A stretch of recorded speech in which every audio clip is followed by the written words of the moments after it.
Hello friends, welcome to my channel. Book है here yourself. Writer हैं प्रेम रावत। ये इस बुक का 6th एपिसोड है। इसमें हम बात करेंगे स्टार्ट विद यू। हम सब कुछ करते हैं लेकिन अपनी रिस्पॉन्सिबिलिटी अपने ऊपर नहीं लेते। जब हम छोटे थे, लाइफ में कोई कंफ्यूजन नहीं था। हम प्योर एनर्जी एक्सप्रेस कर पाते थे, नेचुरल तरीके से हंसते थे, रोते थे, एंजॉय करते थे। पता नहीं कब वो हमारी फीलिंग्स चली गईं और हम एक एक्टर बन गए।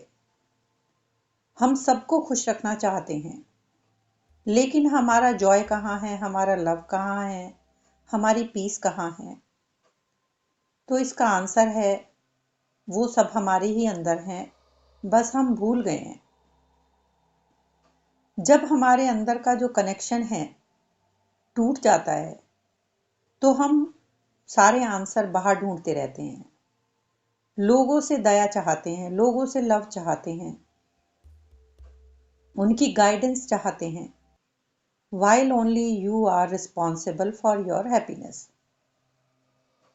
हम ये बिलीव करते हैं कि जो हमारी फैमिली या फ्रेंड्स हैं हमारे बारे में सोचते हैं, हम क्या हैं, हम ये सोचते हैं कि उनकी हमारे बारे में जो भी राय है, जो भी ओपिनियन है, उसमें फिट होने की कोशिश करते रहते हैं। But other peoples opinion and your own needs are two different things. दोनों अलग हैं। इसीलिए हमें अपनी खुद की रिस्पेक्ट करना सीखना ज़रूरी है। दूसरे हमें कैसे देखते हैं ये मैटर नहीं करता। इम्पॉर्टेंट ये है कि हम खुद को अप्रूव करते हैं या नहीं, या क्या हम अपने साथ टाइम बिताते हैं या नहीं, क्या हम खुद को समझते हैं कि नहीं, क्या हम खुद को अप्रिशिएट करते हैं कि नहीं। This is not about being self centred, it is about being centred in your self. हमको लोग कॉन्स्टेंटली जज करते हैं, बट ऐसा ना हो कि हम भी लोगों को जज करने लगें। रूमी पोएट थे, वो लिखते हैं, yesterday I was clever so I wanted to change the world, today I am wise so I am changing myself. आप अपनी लाइफ की जर्नी को अफेक्ट मत होने दीजिए, कीप गोइंग। एक बार की एक कहानी है कि एक बार एक हस्बैंड और वाइफ अपने घोड़े के साथ एक सफर पर जा रहे थे। तो एक गांव से जब वो गुजरे तो लोगों ने कहा कि दोनों हस्बैंड वाइफ कितने क्रेजी हैं। घोड़ा है लेकिन दोनों उस पर चढ़ नहीं रहे हैं। उन्होंने लोगों की बात सुनी तो वो दोनों घोड़े के ऊपर बैठ गए। नेक्स्ट विलेज में वो पहुंचे तो लोगों ने उनको देख के क्रिटिसाइज किया, देखो कितने निर्दयी हैं, दोनों घोड़े पर बैठे हुए हैं, इनको घोड़े पर दया भी नहीं आती। अब ये बात सुन के हस्बैंड घोड़े से उतर गया और उसकी वाइफ बैठी रही। अब थोड़ा सा कुछ और आगे चले तो कुछ लोग कहने लगे, देखो ये औरत कितनी स्वार्थी है, इसका हस्बैंड पैदल चल रहा है और ये बैठी हुई है, इसको अपने हस्बैंड पे जरा भी सिंपैथी नहीं है। अपनी वाइफ के बारे में ऐसा सुनकर हस्बैंड को बुरा लगा। इस तरह से वो घोड़े पे बैठ गया और वाइफ उतर गई। और इस तरह उनको फिर कुछ और अलग अलग तरह के क्रिटिसिज्म झेलने पड़े कि हस्बैंड को अपनी वाइफ पर जरा भी प्यार नहीं है। अब हस्बैंड ने अपनी वाइफ से कहा, हम लोगों की ओपिनियन सुनकर डिस्ट्रैक्ट हो रहे हैं, इस तरह से तो हम अपने डेस्टिनेशन तक नहीं पहुंच पाएंगे। तो उन्होंने कहा कि हम वैसा ही करते हैं जैसा हमें ठीक लगता है। Well, I am sorry to tell you this, कि हम कई बार ये सोचते हैं कि लोग हमारे बारे में सोच रहे हैं, but my dear friends, you may be wrong. Well, you may be important but not that much important.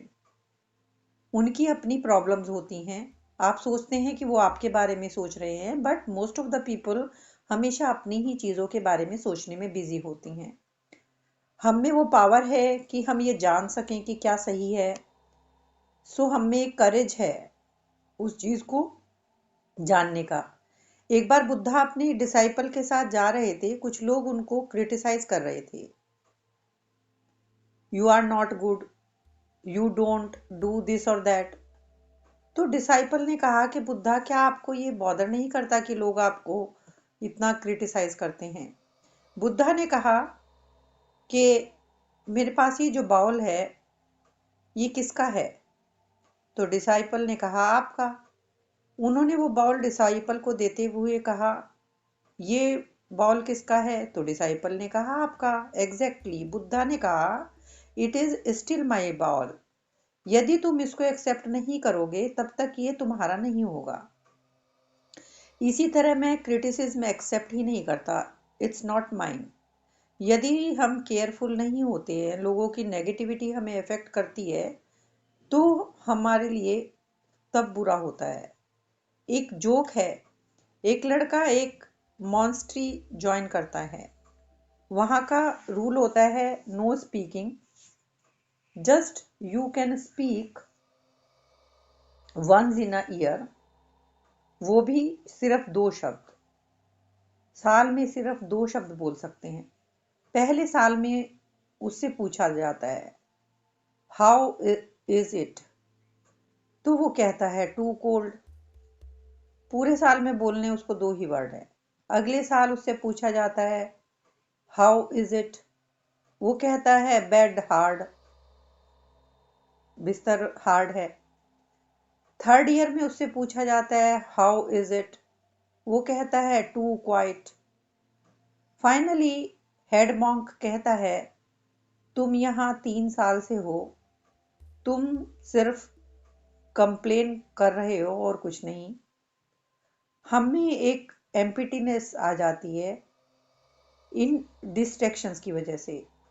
हम चाहते हैं कोई हमारे उस खालीपन को भर दे, लेकिन कोई भी उस खालीपन को भर नहीं पाएगा, क्योंकि एक टूटे हुए बाउल में, क्रैक्ड बाउल में पानी नहीं रुक सकता। सबसे पहले हमें खुद को एक्सेप्ट करना होगा। एक्सेप्ट करना होगा कि हम में स्ट्रेंथ है, लोगों के जजमेंट हमें परेशान नहीं करेंगे, सब कुछ हमारे अंदर है, क्लैरिटी, जॉय, सेरेनिटी, लव। बस उसको ब्लॉसम करना है। नेगेटिविटी भी हमारे ही अंदर है और क्लैरिटी भी। क्लैरिटी के साथ कंफ्यूजन भी है, जॉय के साथ डेस्पेयर भी है, सेरेनिटी के साथ क्योस भी है, और लव के साथ हेट्रेड भी है। तो सब दोनों ऑपोजिट हमारे अंदर हैं, पॉजिटिव भी और नेगेटिव भी। बट आप में जो अपना गुड वाला पार्ट है, पॉजिटिव क्वालिटीज़ वाला पार्ट है, वो एक्सेप्ट करना है, उसको पाना है। इनर पीस उससे आ जाएगी। इससे आप में एक बहुत ही स्ट्रॉन्ग फाउंडेशन होगी, और ये जो ट्रेजर है, ये जो दौलत है, आपके खुद के अंदर है। एक बार एक आदमी पैसा कमाने शहर जाता है। वहाँ पैसा कमाने के बाद वो अपनी फैमिली के पास वापस लौटने की सोचता है। वो अपनी फैमिली के लिए बहुत सारे गिफ्ट वगैरह लेता है। एक चोर ये सब देख रहा था कि इस आदमी के पास इतना सारा पैसा है, वो उसका पर्स चुराना चाहता है।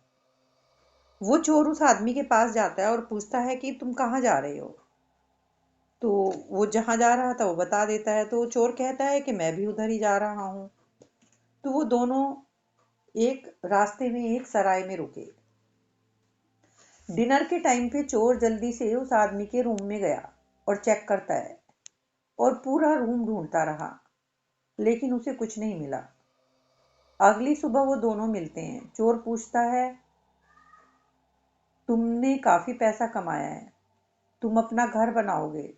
तो वो आदमी कहता है हाँ, I made much money than I expected. अगली रात वो फिर एक दूसरी सराय में रुकते हैं। चोर जाकर उसका रूम देखता है, लेकिन उसे कुछ भी नहीं मिलता है। वो परेशान हो जाता है। अगली सुबह वो उस आदमी से पूछता है कि मैंने तुम्हारा पूरा रूम देखा, कुछ भी नहीं मिला। I found nothing. तो आदमी कहता है, मुझे पहले ही ये रियलाइज हो गया था, इसीलिए जब मैं डिनर के लिए गया तो मैं पैसे तुम्हारे पिलो के नीचे रख गया था। मुझे पता था कि तुम मेरा सामान तो चेक करोगे, लेकिन अपना नहीं। तो same is the case with inner peace. Look with in. ये ना किसी बाजार में बिकती है, ना गवर्नमेंट उसको कंट्रोल करती है, ना ही कोई इसको आपसे चुरा सकता है। You are rich with self knowledge and all the treasure that will enable you to discover the peace inside you. हम बाहरी दुनिया को देखना, फील करना, टेस्ट करना, स्मेल करना और सुनना तो सीख गए हैं, लेकिन खुद को देखना, फील करना, टेस्ट करना, सुनना हमें नहीं आया है। और सेल्फ नॉलेज से आपको चॉइस करना आएगा। पीस चाहिए कि कॉन्फ्लिक्ट, लव चाहिए कि हेट, जॉय चाहिए कि ग्रम्बलिंग। फिर ये तय हो जाएगा कि आप कहाँ पर हैं और आप किस तरफ बढ़ रहे हैं। और ये प्रैक्टिस करते करते आप इतने एक्सपर्ट हो जाएंगे कि ये आप नेचुरली करने लगेंगे। No effort will be needed. चाहे आपके सामने कितनी भी प्रॉब्लमेटिक सिचुएशन आए, तो भी आप अपनी पीस से कनेक्ट होकर उसको हैंडल करेंगे पीसफुली, क्योंकि आपको पता है कि चॉइस सिर्फ आपके पास है। कोई भी दूसरा आपके लिए ये चीज़ कर ही नहीं सकता। और ये पॉइंट्स याद रखिए। नंबर 1, ये समझना कि जो भी हमें चाहिए वो सब हमारे अंदर ही है। सेकंड पॉइंट, हमारे अंदर एक बहुत बड़ा पोटेंशियल है, हमारे जैसा दुनिया में और कोई भी नहीं है। So become the greatest version of who you can be. And third point, ये याद रखना है कि आपके पास हमेशा चॉइस होती है, चाहे कैसी भी सिचुएशन में आप हो। You have more than one option. Next episode में हम बात करेंगे कि लाइफ में ग्रेटिट्यूड का होना क्यों ज़रूरी है।